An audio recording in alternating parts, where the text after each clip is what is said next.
Ayan. And now we are live sa aking YouTube channel. So, we are going to have our new lesson this afternoon. And this is just a review of your discussion way back on junior high school in your statistics subject. We have the measures of central tendency. So, we are going to discuss first measures of central tendency of ungrouped data. Okay. Let's have the objective this afternoon. At the end of the lesson, you will be able to identify the measures of central tendency, define each measures of central tendency, and solve problems or find mean, median, and mode of a set of data. Yan yung objective natin this afternoon. And also, last objective ito, you will be able to compute a college report card at saka senior high school report card. Kasi before after ko mag-discuss, I will give you examples, no, a report card or grades na sa college at saka grades sa senior high. At least alam ninyo kasi ulaw kaayo sa part no na honor student mo, especially college honor student, kari kakabalo mo compute sa imong average. Oh my God. So at least karon, I will teach you at least pohon mag-college mo, you have already the background. How are you going to compute an average sa college? Sa senior high, walang problema sa senior high because it is very easy to compute the average of senior high school, no? Ang gawin lang class sa average sa senior high, i-add lang nimo tanan ang grado nimo nga i-divide kung pila ka buok. Mora na siya sa senior high. Sa college kasi is iba. You need to consider the units. Kaya nga class, may mga estudyante ako sa college no until now, they're contacting me asking for help kung saan daw pag-compute si average nila. Kasi ang ilang na-adapt manggod is ang senior high school na way, which is wrong. Iba talaga yung way of computing the average in senior high school at saka yung college. Okay?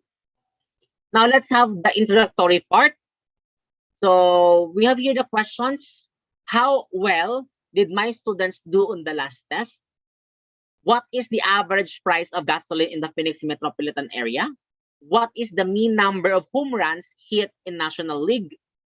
So these questions are asking for a statistic that describes a large set of data. And in this lesson or section, we will study the mean, median, and mode. And these three statistics describe an average or center of distribution of numbers. Let's define first what is measures of central tendency.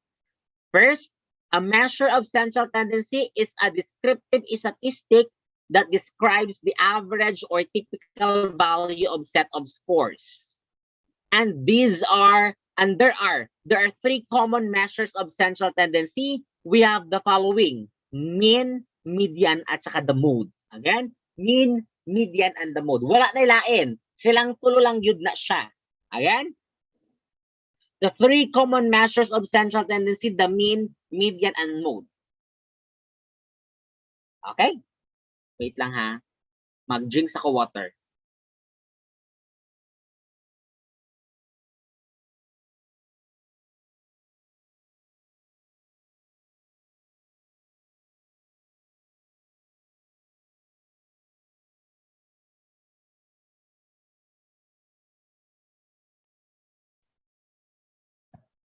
Let's discuss first the mode. Usa maning mode? Okay. The mode is the score that occurs most frequently in a set of data. You have the given set of scores.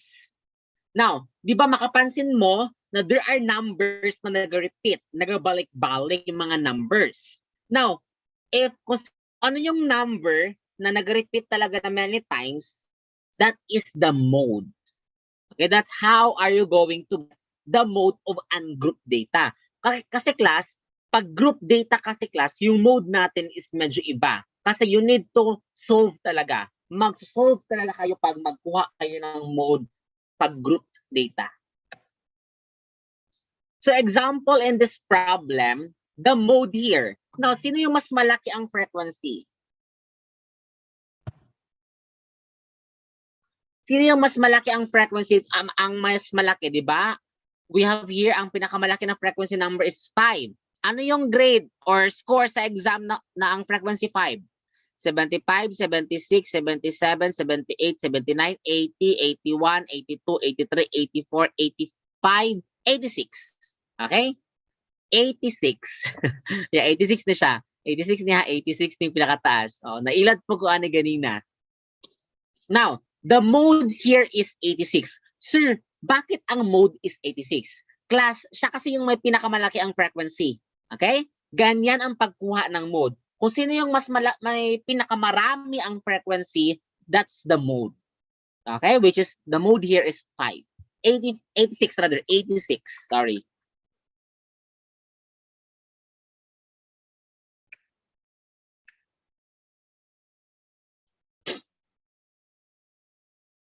Next. We have here, wait lang ha. The mode is the most frequent number in a collection of data. We have the example letter A.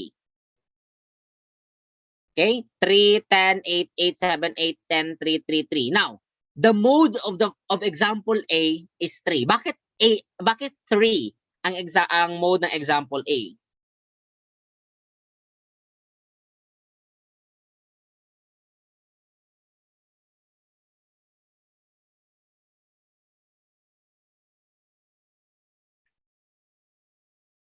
Okay, again ha?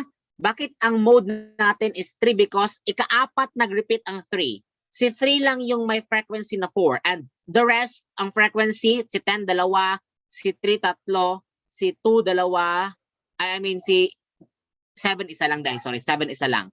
So, si 3 lang yung nag-repeat ng mas marami, di ba? 4 ang yung kanyang frequency. That means the mode is 3.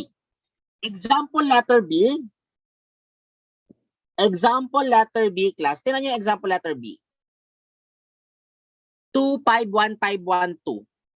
Okay? Ano yung napansin niyo? The example has no mode because dalawang 2, dalawang 5, dalawang 1. And you cannot determine them, you cannot conclude, class, na sila lahat mode. Si 2, si 5, si 1, sila lahat mode. Okay, no. Okay? Hindi siya pwede ganyan. In this case, since silang dalawa, tag-dalawa-dalawa, silang tatlong number, 5, 1, at saka 2, tag-dalawa ang number, ang frequency nila, that means wala itong mode. Same atong sa pretest ninyo. Sa pretest ninyo, class, may sagot doon na walang mode. Okay, no mode. Kasi sila lahat, sila lahat number doon is isa lang man.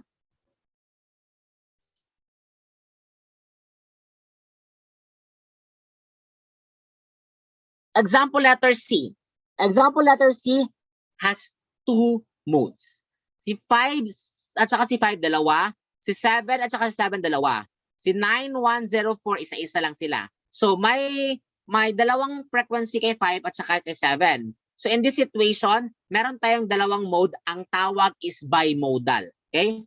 Ang tawag is bimodal. Kung tatlo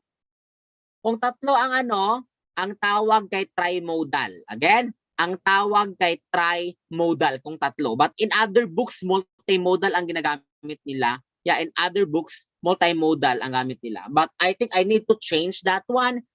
Pag 3 trimodal. Pag more than 3, multimodal. Again, pag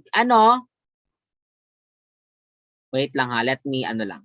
Pag 3, trimodal. Pag more than 3, multimodal.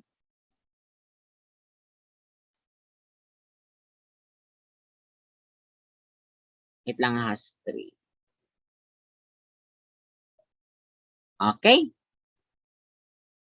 So example tayo, no? Bimodal distributions, when a distribution has 2 modes, dalawa, it is called bimodal. In this situation, okay, si 86 at saka si 91, yeah, this is 86 at this is 91, silang dalawa yung mode natin, class. They are called bimodal kaya dalawa man. When we see bi, dalawa. Okay? Dalawa yung mode natin, 86 and 91, because both of these numbers, 86 and 91, has the same frequency, which is 5. And the largest frequency here is 5. The rest kay 4, the rest kay 3, 2, at saka 1 na. So in this problem, in this graph, we have a bimodal and The mode here is 86 and 91. Next, we also have trimodal. Okay, trimodal. If a distribution has 3 modes, ito, we have 75, 76, 77, 78, 79. This is 79, this is 86, and this is 91. Okay? There are 3 modes here. Okay, based on the graph, there are 3 modes, 79, 86, and 91, because these 3 numbers have the same frequency, which is 5. Okay? Trimodal siya. Parehas mode sila nga, 5-5. Then, another is multimodal, more than 3 modes. Okay?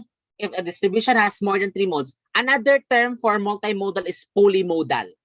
Okay? Again, polymodal. Again na, pag more than is more than 3 is either multimodal or polymodal.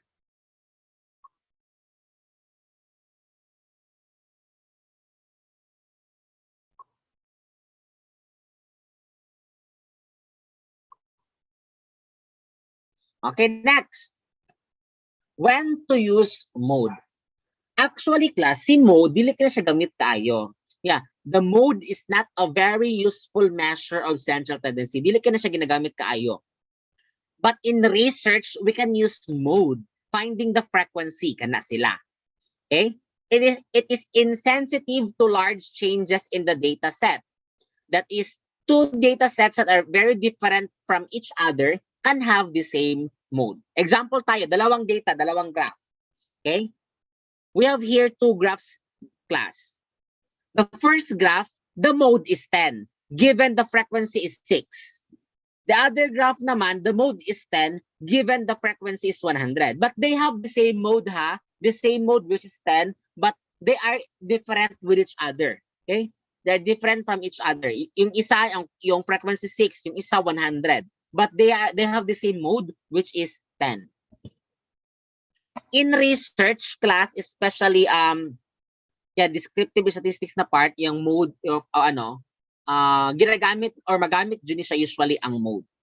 Siguro na ako ipakita siguro sa inyo na data, ha, later na ako ipakita sa inyo na data, which is mode ang ginagamit namo sa research.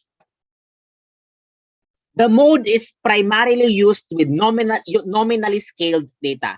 When we say nominal scale data, ano mga example good gani, like gender. Gender is a nominal scale data. Gender, we have male, female, gay, ano pa yung other, anong gender pa niya? Civil status, you have single, widowed, married, you have that one. Blood type, you have OO plus AAB. They are what we call nominally scaled data. Okay? Nominal. After na lesson ng measures of central tendency, ay ma-discuss na to ang scale, nominal scale, interval scale, ratio scale, at saka ordinal scale. 4 na scale. Now, the mode is the only measure of central tendency that is appropriate for nominally scaled data. Okay? Now, let me give you an example to that. Ipakita na ako na ang mode is ginagamit dyan sa research. Let me present to you a sample chapter 3. Chapter 3 sa research class. Kanang sa quanti na research at quanti na research.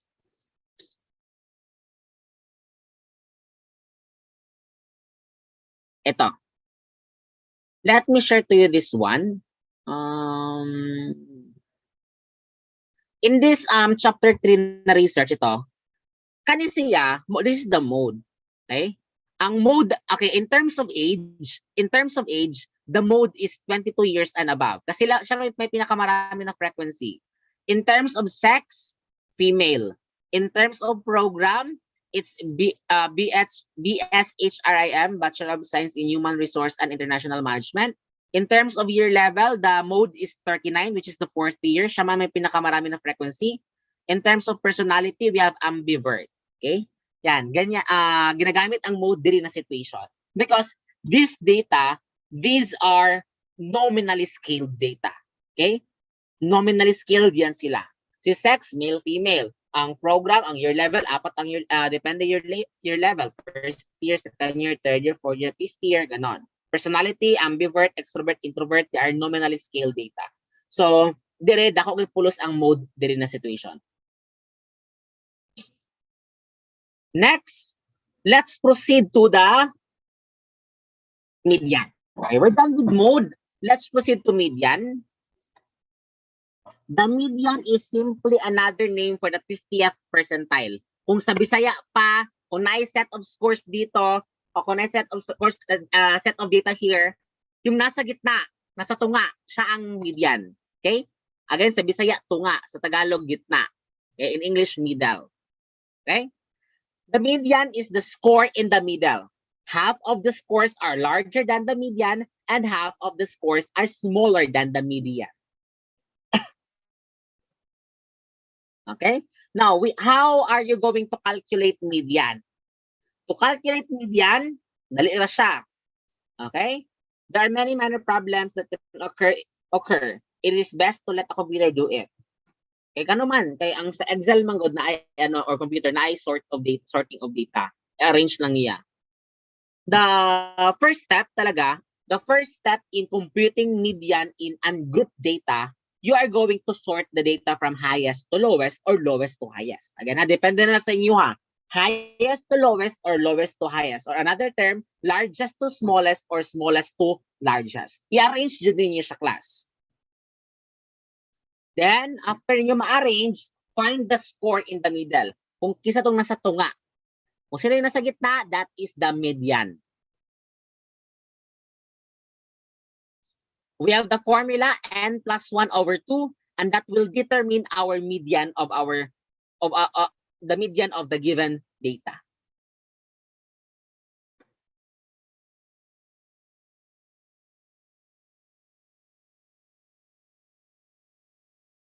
Now, if n, the number of scores, if n is even, the median is the average of the middle of two scores. Again, kasi pag-add yung even class, pag-add yung even, pag-add yung n.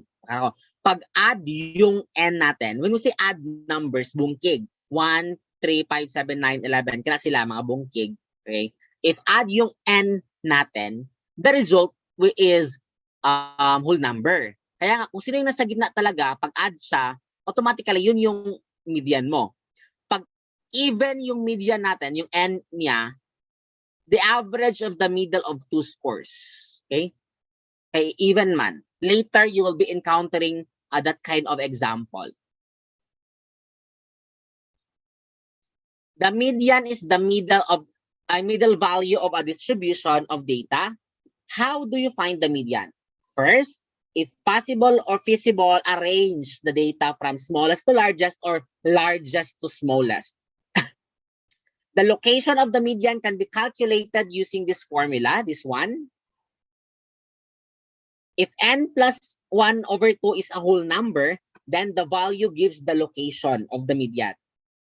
However, if di na siya whole number ang mag-result, n plus 1 over 2, dili whole number, decimal siya, 0.5, okay? Then the first whole number less than the location and the first whole number greater than the location will be used to calculate the median. Then take the average, and that is the median already. And to realize this situation, let's proceed to our example. This one. Ito yung 10 items na quiz. Okay? How many data do we have? 1, 2, 3, 4, 5, 6, 7, 8, 9, 10, 11, 12, 13, 14. There are 15 data class. There are 15 data. As you can see, kailangan niyo mo siya i-arrange from smallest to largest or largest to smallest. Again ha, balag-baliktad, largest to smallest or smallest to largest. Parehas na silang answer. Now, na-arrange na siya. 2, 4, 5, 6, 6, 7, 7, 7, 7, 9, 9, 9, 10, 10. Now, our n is 15. Okay? N is 15. Sir, asa ka nangawat og n na 15? Kani sila tanan, pila man ni kabuok. How many are they? We have 15. Okay? So, 15 plus 1 is 16. Divided by 2 is 8. 8 sa 8. Karon, Pangitaon nimo ang ika-8 dire. First, second, third, fourth, fifth, sixth, 7, 8. Okay? Mauni ang ika-8. That means the median is 7. Ano lang ang pag-solve? Our n is 15 plus 1 divided by 2. The answer is whole number, which is 8. Pangitaon nimo ang ika-8. Katunang naka-arrange siya, dapat katunang naka-arrange. Okay?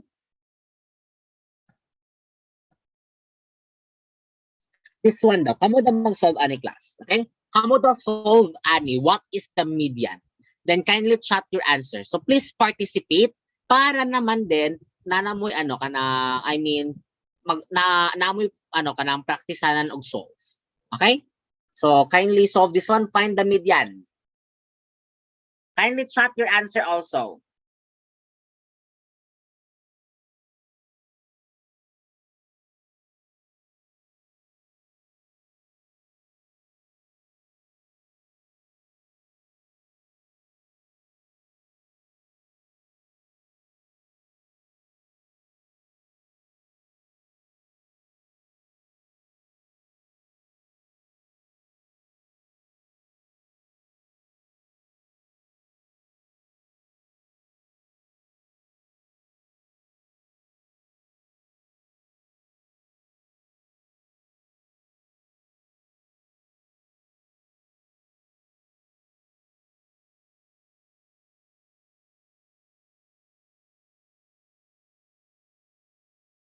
Okay, the median daw is 9. Okay, 9 daw ang median. Sige. Arrange nato ang data. So, pag i-arrange natin yung data, 15, 14, 12, 10, 9, 9, 8, 8, 7, 3, 3. Then, how many data we have? How many scores? 12, 11. 1, 2, 3, 4, 5, 6, 7, 8, 9, 10, 11. 11 plus 2, 11 plus 1 is 12. Divided by 2, it's 6. Pangitaon ninyo ang ika-6. Ika-6 sa location. 1, 2, 3, 4, 5, 6. This is the median. That means the median, the middle score now is 9. Okay? 9. How about this example? Kane. Kindly arrange, then find the median.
Okay, so the answer is 18.5. Let's arrange the data first. So we have 42, 24, 19. Sir, even good siya, sir. Kaya anim sila, sir. O, anim, di ba sila? 5, 6. Okay. Karon, kung ato siyang isolve, 6 plus 1 is 7. Divided by 2, 3.5. Karon, since decimal man siya, ang atong pangitaon is ang third at saka yung fourth. Okay, third at saka fourth. Asa ang third? Ang third kay 19. Ang fourth, 18. Get the average of this one. Okay? Get the average of 19 at saka 18. Again ha, get the average of 19 at saka 18. And that makes your answer 18.5. 19 plus 18 divided by 2, 18.5. So you are all correct. No, the the median is 18.5. So congratulations. Okay? Yan. So kindly copy.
Okay, let's proceed to this situation.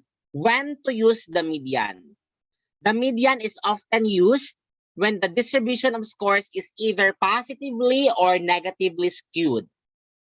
When we say positively skewed, there are few really large scores. Pasabot ana, daghan o gagmay ang score.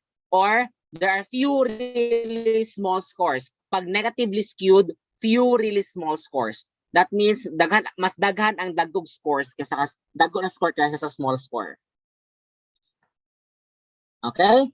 And another class kung kailan niya gamitin ang median is this.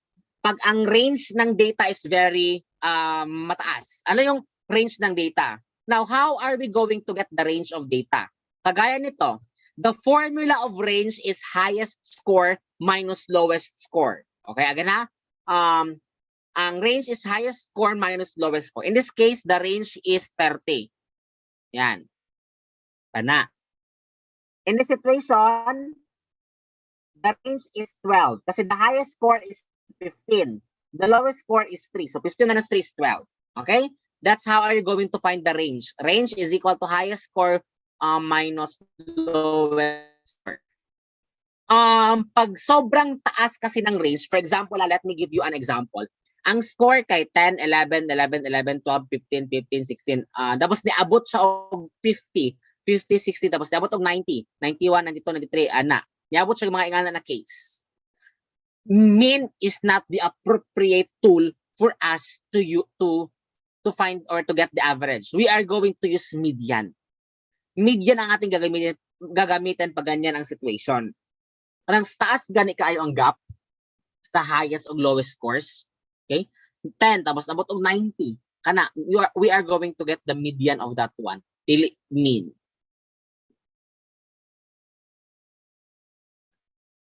Okay? Now let's proceed to the common one. Common one is mean. Ito yung ginagamit talaga natin, no, pinaka-common talaga itong mean. Okay? The mean is the arithmetic average of all scores. Paano kukuha yung mean? I-add tanan, i-divide kung pila ka buok. Okay? Then sa Bisaya. Sa Tagalog, i-add lahat yung numbers and then i-divide kung ilan yung number na i-divide mo. Okay? Ganyan ang pagkuha ng average ng senior high school nag-card. So sa inyo na case, if ever you will receive na your report cards, to get your average, you are going to add all of your grades and divided by the total subjects you have rather.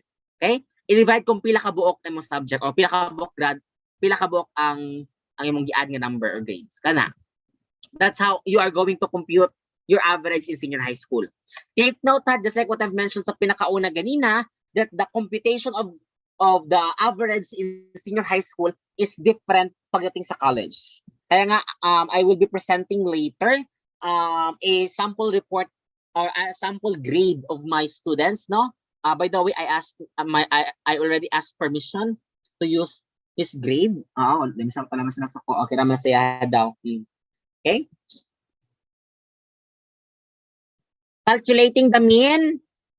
Ito daw, calculate the mean. Ang pag-compute sa mean, i-add tanan, i-divide kung pila ka buok. Okay, 1 plus 5, 6. 6 plus 4, 10. 10 plus 3, 13. 13 plus 2, 15. The sum of the scores are 15. I-divide kung pila ka buok. There are 5 numbers. There are 5 scores.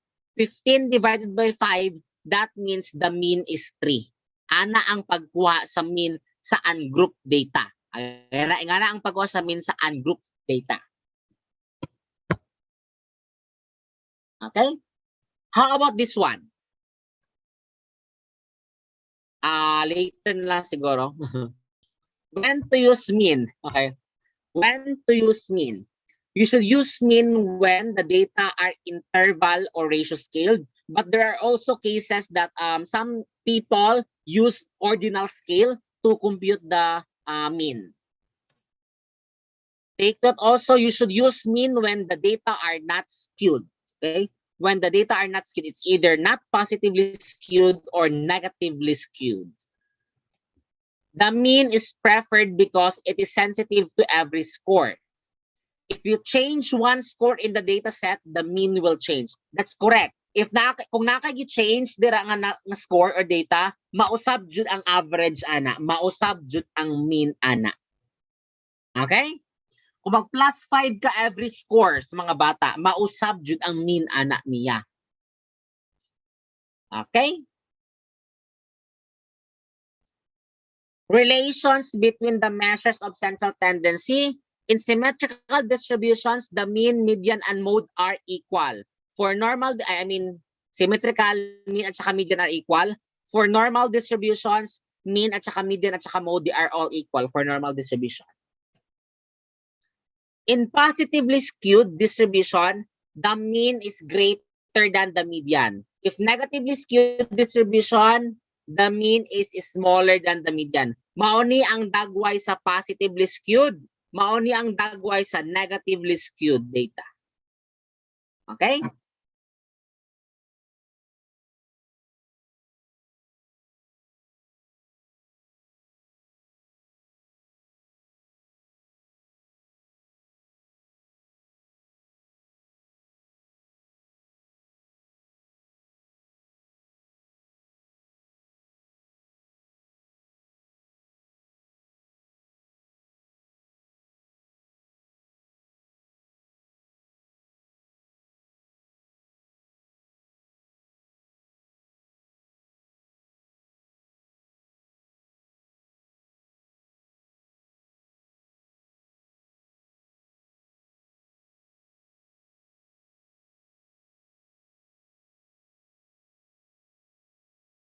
Okay. Now let's have this kind of example. Yeah, we will solve this one, no? Find the mean, median, at saka the mode of the following data. So by the way, let's start with the mode kasi ang pinakadali man diri is ang mode. This is the frequency. Ito yung frequency na tawag natin. The number of students, this is the frequency.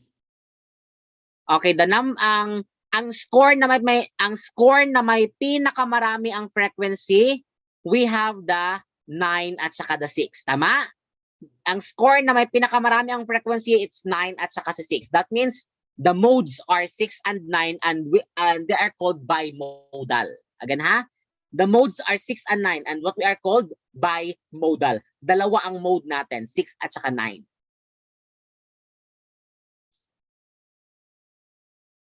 Now, the median. If you are going to add all of this, pila ni class, karitanan, pila ang total frequency. Okay?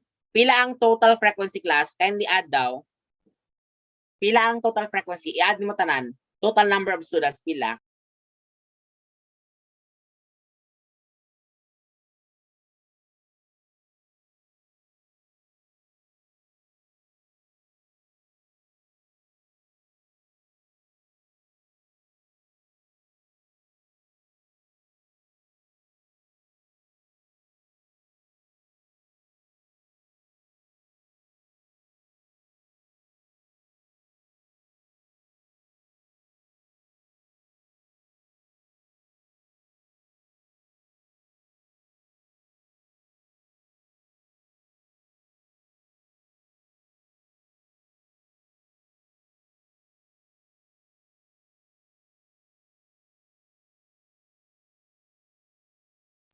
Okay, 42. That's the end. Now, 42 plus 1 is, okay, 42 plus 1 is 43. 43 divided by 2, it's 21.5. So 21.5, hahanapin natin ang 21st at saka 22nd na value. Again, hahanapin natin ang 21st at saka 22nd na value. So we have here 3 plus 10, 13. 13 plus 9, 22. So na-add diri.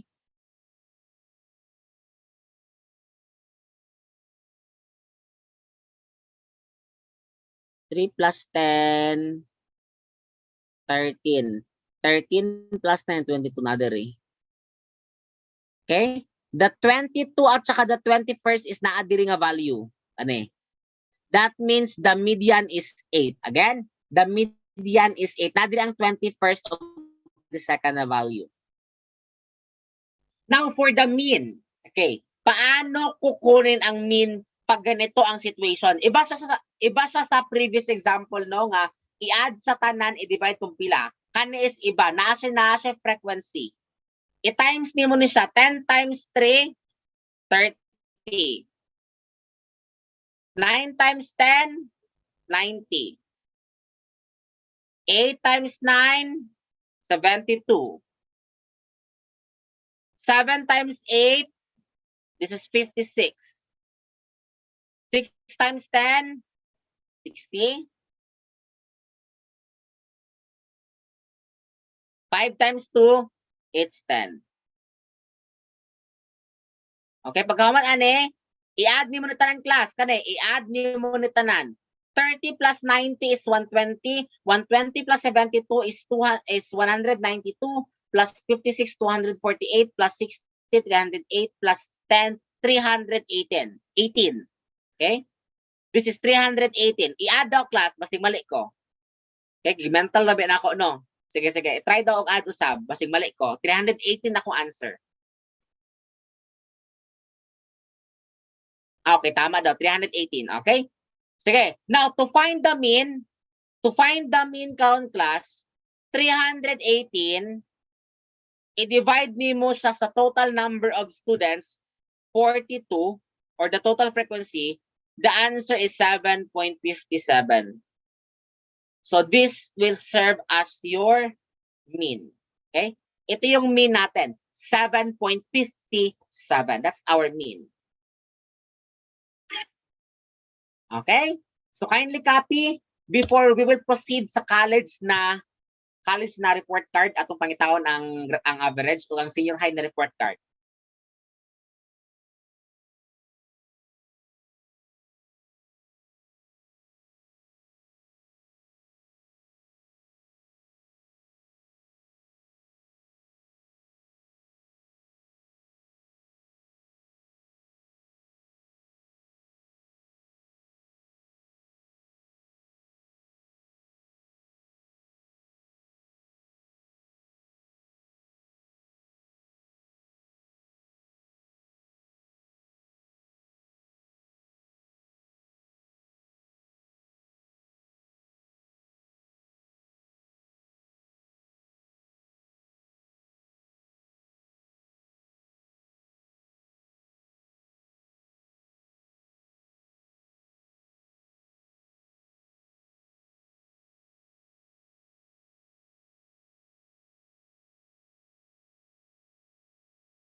Okay? Now let's proceed to our ano katong sinabi ko sa college at saka senior high paano mag-complete ng average.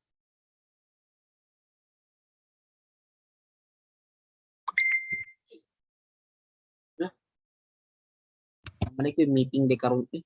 Jesus.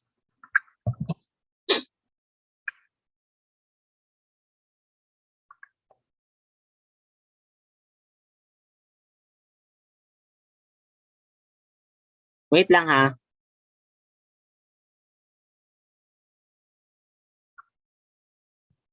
Sige. Let me share to you an Excel file of the grade of one of my students in senior high school, no? Okay. Class, nakita niyo, no? Okay, mo na yung grado niya for the semestral grade last time. Now, sa senior high school, again, senior high school ni ha, senior high school ni siya. E nga ni ang pag-compute sa senior high school. I-add ni mo ni tanan, i-add ni mo ni tanan tapos i-divide kung pila. Okay? I-add ni mo ni tanan o i-divide kung pila ka box sila. Ing ana ang pag-compute ng average ninyo. Again, ganyan ang pag-compute ng average ninyo. Okay? So once ma-receive na ninyo ang inyong report card, you can recompute your average to verify if tama ba ang nakalagay na average doon. Okay? Sige daw, what's the average, be? What's the average?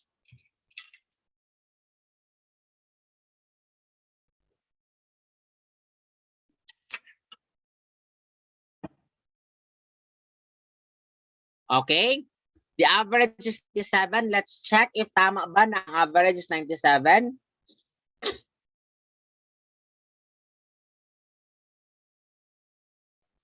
That's correct. The average is 97. That's correct. How about the median? Arrange nyo muna yung data. Again, i-arrange nyo muna yung data and then determine the median. There are 10, actually 10 subjects ito, no? 10 subjects ito. The highest is 100, the lowest is 94. So please determine the median. Kindly chat your answer.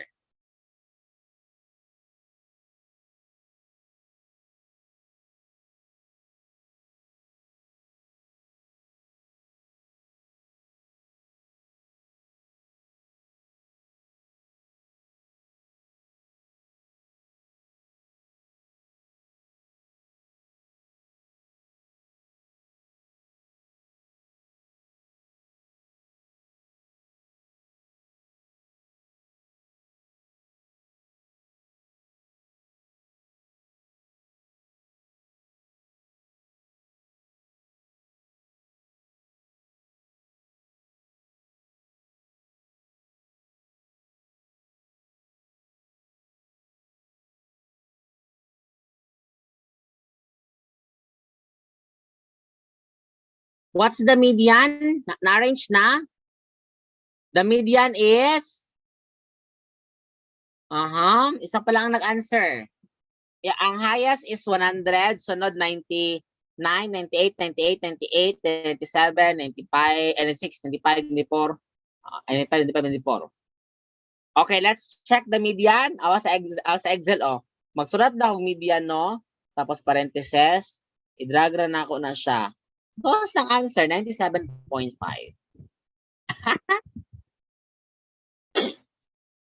So nga na lang sa Excel kadali. Wala lang mode sa Excel, sayang. O wala mode, oh. Ay, nandi, ay. Okay, let's have the mode. What do you think is the mode? Okay? Anyone, what do you think is the mode? What?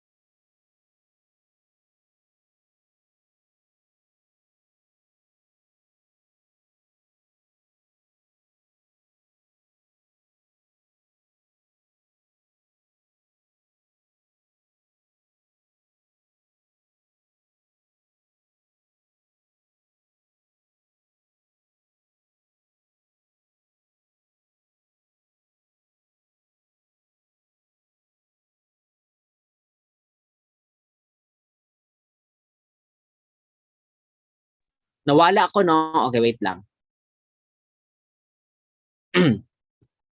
Again, ha? Again, this is how are you going to compute your average sa senior high school.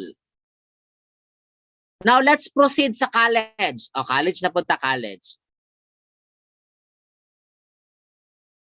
Ato ni tanggalon. Kaya ato ni tanggalon.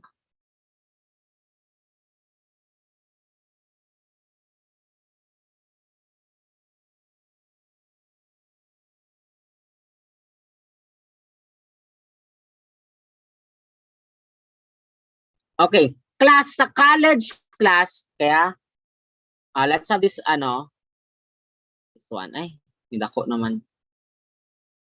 Okay, sa college. Ing-ani ang pag-compute ng grades sa college.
Okay, sorry na po, nawala na po. Amot, nag-fluctuate akong connection. I don't know what happened. Sige, let's go back. Let's proceed. Paano mag-compute ng grade sa college? Okay? I-add, i-times ni siya. 1 times 1, i-times na siya. 1 times 91. 1 times 91. Of course, 91 ang answer. 2 times 86, 192. Okay? Ay, 172. 3 times 92, it's 276. 2 times 91, 182. 1 times 90, 90. 2 times 92, 184. 3 times 91, 273. 2 times 96 is 192. 1 times 94, 94. 1 times 93, 93. 1 times 94, 94. 2 times 93 is 186. 1 times 91, 91. At saka 2 times 89 is 178. Yan. I-times lang nimo ang unit at saka grade. Pagka human nimo times, i-add nimo ni tanan. Okay? I-add nimo ni tanan. Kana i-add nimo na siya tanan. Okay? Then i-add pud nimo ni siyang units. Kaning total units kani. Okay? I-add pud nimo ni siya kani. Kaning 1 2 3 2 1 kaning units, i-add nimo na siya tanan. Pagka human nimo add tanan, okay? Pagka human nimo add, na-add na ang unit, na-add na po ning unit times grade kani, mo niyang sum, mo po niyang sum sa total units. Ang yung buhaton, i-divide ang 2,196, i-divide siya sa 24, and that is the average. Again, i-divide ang 2,196 sa 24, and that is your average. Okay? Okay, yan yung average natin.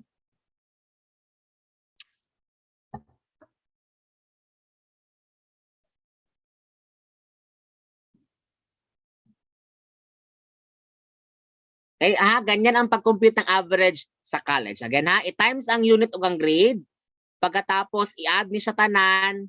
Pagkatapos i-divide ni siya sa total units. Then this is the average. Okay, kamo daw. How about this example? Kani, I want you to solve this one and kindly chat your answer. Again, I want you to solve this one and kindly chat your answer. Practice mong solve. Okay? Sa kuang quiz na ingani, sa kuang PT na ingani. Okay? Quiz na ko PT na ay ingani. Nakuha? And ang PT ninyo, medyo quite ang PT ninyo kanang challenging inyong PT. Very challenging inyong PT kay makarelate jud mo sa inyong PT. And also, during quiz po nako, maglagay ako ng label na college ni siya nga report card. maglagay ako ng label na senior high school ni siya nga report card so that ma-aware kayo paano siya mag-compute. Again, iba ang computation ng college at saka iba yung computation ng senior high school. Okay, so kindly solve this one. I will be right back.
Okay, let's check. Let's check your answer. Sige, i-times na to ang unit times grade. Tapos, buwan man siya sa next. Ako lang kami hindi ginagamit sa area. Okay. Sige. 3 times 97 is 281, 91 rather. 3 times 95 is 285. 3 times 94 is 282. 2 times 97 is 194. 3 times 97 is 291. 3 times 98 is 294. 3 times 97, 291. 3 times 99, 297. 3 times 94 is 282. 1 times 99, 99. 2 times 98 is 196. The average is 96.2. Congratulations, tama ang inyong answer. Okay? Again, tama ang inyong answer, 96.62. Okay? So again, ingana ang pag-compute sa grade sa college. Daguas yung average ni, daguas yung average ni 96.62. Okay. Okay. Plus, to tell you honestly, I've never have an average of 96 talaga ever since 95. The highest average I got when I was in high school, ang pinakadako na ko na average kay 91 lang yun. Yeah, 91. And of course, we are so proud because di ba transmuted no 91. Oo, tapos di po ko bright. Tama-tama lang jud ko nga pagkatao. Ang alang ang pinaka-bright sa mua po ang average 91 pud ka pin. So decimal ra may liga sa amua. Pag college na ako, ang ako average kay iba. Class iba ang grade ay every school pala no meron silang iba-ibang grading system no at saka grades kaysa mga state university ay ilang average kay tag 1.25, 1.5, 1 flat 1, di ba nga na sila ha. UM is flat 1, 100, 1.199, 1.298. I don't know sa Holy Cross o kabalo sa ADO, labong kabalo, baliktad na sa ADO, 4 na ila, 4, tapos baliktad 4, 3, something ana ila ha. Basta depende sa school. Sa SPC ka numerical grade, okay? Naka-numeric ang grade sa SPC, naka-number. Again, this is how are you going to compute average in senior high school and college. Now, let me share to you my grades siguro. Di na siya sa ano ka na, pampahambog ka ng ano lang siya. Kanang ano lang yun. Mo ni ang grading system sa USEP, USEP Davao. Same with the other state university, USM, same lang man gihapon.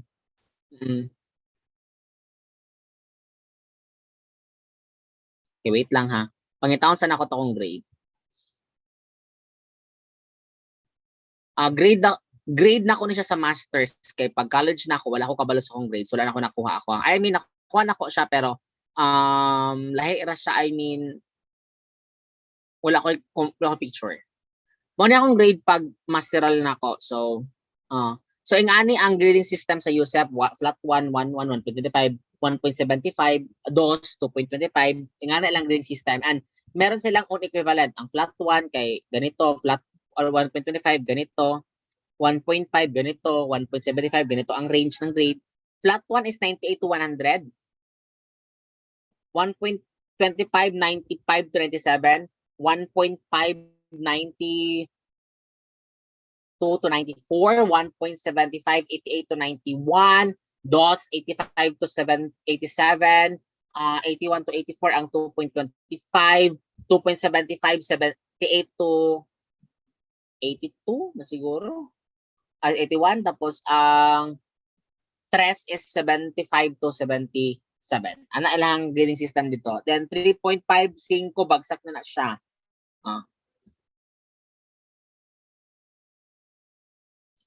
Okay? Sige. Kasi tulog na ko na makabalo lang mo sa akong grade sa college is okay lang. Makaingon ko no nga, akong grade sa college is okay lang.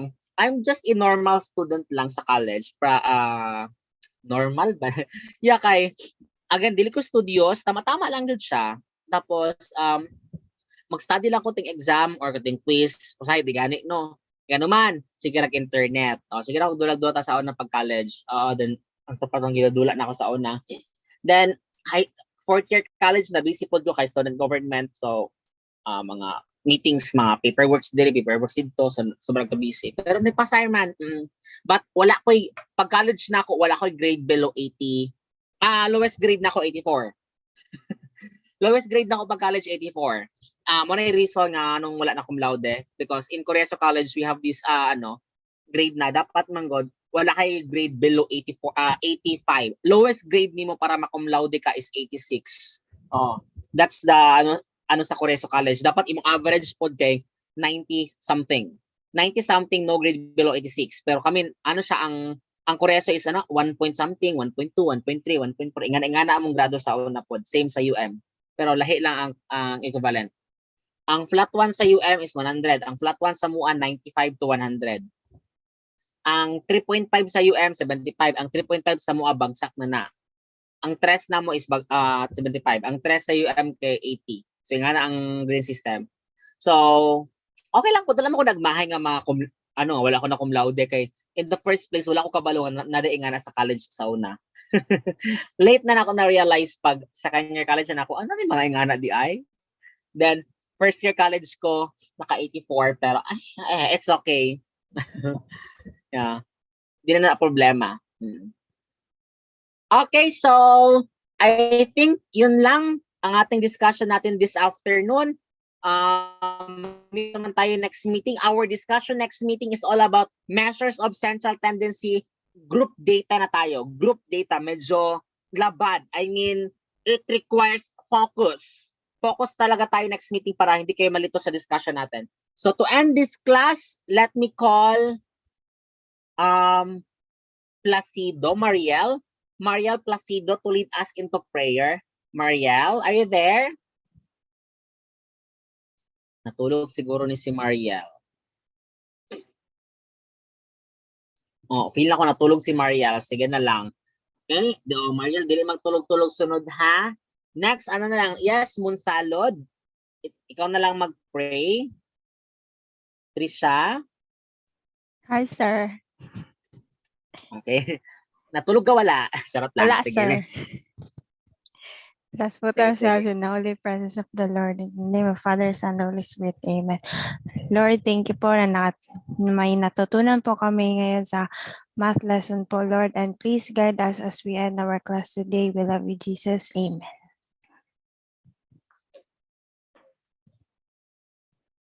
Okay, thank you so much, Trisha, for the prayer. Once again, thank you so much, S11, for participating sa ating synchronous discussion this afternoon. Have a nice day, everyone, and see you next week, next meeting, and study in advance on how to get the mean mode median